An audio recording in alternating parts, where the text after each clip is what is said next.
This one is from John 10. It's part of a long argument with his enemies, with his Jewish critics in the fourth gospel.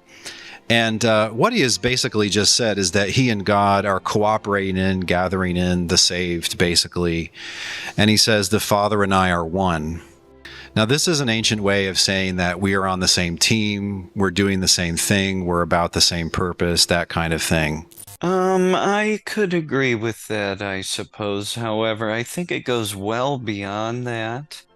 But here's what it doesn't mean.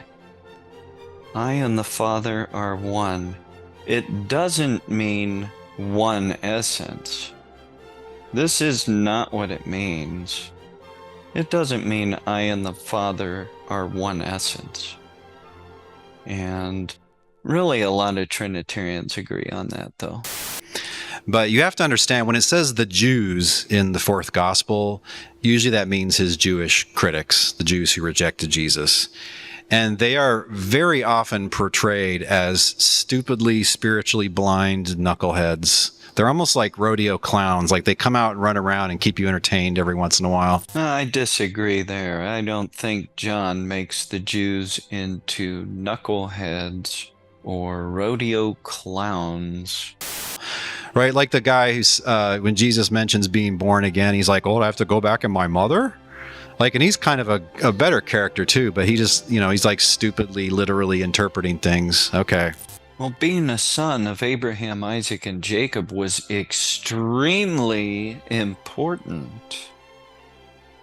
And saying you have to be born again strikes someone like Nicodemus in a very unusual way. You need to understand that. So Jesus says the Father and I are one. The Jews took up stones to stone him. He's like, whoa, what you doing? I have shown you many good works from the Father. For which are these? Are you going to stone me? The Jews said, it's not for a good work that we are going to stone you, but for blasphemy, because you, though only a human being, are making yourself God. Or it could be translated making yourself a God, but probably God, just like it is here. All right. So if the author of this book thinks that Jesus is a God, Jesus would be like, yep, you got me. You finally, you people, you're finally getting it. I'm proud of you now. Sometimes you're stupid, but today you're having a good day. You're finally getting it. That's not what happens. No, look, so Tuggy's reading essence into this. The Jews are not saying, you're making yourself out to be God the Father. That's not what they're saying. They're saying you're claiming the same authority as God. And that is what he's doing. As in right here, no one will snatch them out of my hand. No one is able to snatch them out of the Father's hand.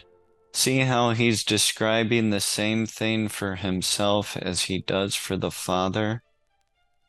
You've picked up on this pattern, right? On the Sabbath, my Father works even until now, and I work. Do you see the pattern? He says whatever he sees the Father doing, he does likewise. So, as the Father raises the dead, so too the Son raises who he will. The Father won't judge, but's given all judgment unto the Son at the day of the Lord, that everyone should honor the Son as they honor the Father. It's an authority issue. That's what the Jews struggled with, this authority issue. So as you can tell, John 5 is a parallel sort of chapter to this. But that's what's coming out here. Jesus claims to have equal authority with the Father, and the Jews didn't understand that. Okay, that's all that's going on here. And I can prove it as we move forward in this. What happens is Jesus lays a very sophisticated argument on them. It's very interesting. And let me paraphrase the argument before I read it. He's saying, you guys, as you interpret your scriptures, right, what we call the Old Testament, you guys think that people to whom the word of God came can be referred to as gods. Now, I'm greater than those guys. I'm the Messiah. And I'm not even claiming the word God. I'm claiming to be God's son. So it can't possibly be blasphemy. You're just wrong about the blasphemy. Because I'm greater than them and I'm claiming this lesser title. You're thinking these people that are less than me, it's okay if they're called by this greater title, God. So Tuggy's wrong about the argument Jesus is making here. And as you can see, he's saying he called them gods.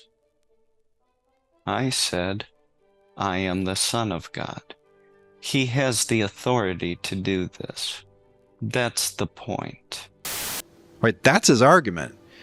And that is how they interpret this particular psalm. It's a devastating argument. It's not a devastating argument. So here's as written. Jesus answered, is it not written in your law? I said, you are gods. He's quoting a psalm. If those to whom the word of God came were called gods, and the scriptures cannot be annulled, can you say the one whom the Father has sanctified and sent into the world is blaspheming because I said I'm God's son? Mic drop. Tuggy seems to think that Jesus is debunking what the Jews are saying here, and that's not what he's doing. And Tuggy's reading essence into this. In other words, he has Jesus making an argument. If he called these beings that have an essence that is not God, if they were called Elohim, then Jesus, who has an essence that is not God, can be called Son of God. So he sees Jesus as debunking what the Jews are saying, and that's not what he's doing at all. He's making an authority argument, like I said. If he called them gods, then the Son can call himself Son of God. See how the Son is doing as he sees his Father doing?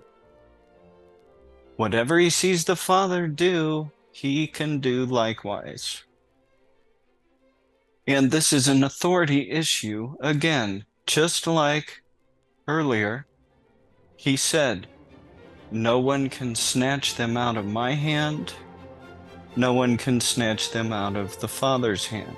He's putting it that way on purpose. I don't need to repeat myself too much. But this is an authority issue, and that's all it is. It's not essence. Just as earlier, I and the Father are one, it doesn't mean one essence. It's an authority issue. So here, there's no essence in view. And this is not a Trinitarian passage, nor is it a Unitarian passage. It's an authority passage. And that's why Jesus can go on to say what he does here. If I do not the works of my Father, do not believe me. But if I do them, though you do not believe me, believe the works, that you may know and understand that the Father is in me, and I in the Father. This flows naturally from the correct interpretation. This doesn't flow nicely from Tuggy's interpretation, nor does it make sense in Tuggy's view that the Jews, therefore, they were seeking again to seize him. So this is not a mic drop. Jesus did not simply debunk what they said. Tuggy's going to have to say they are stubborn clowns refusing an answer. And they just go again to take him. That's not the right view. The only boy who could ever teach me was the son of a preacher man.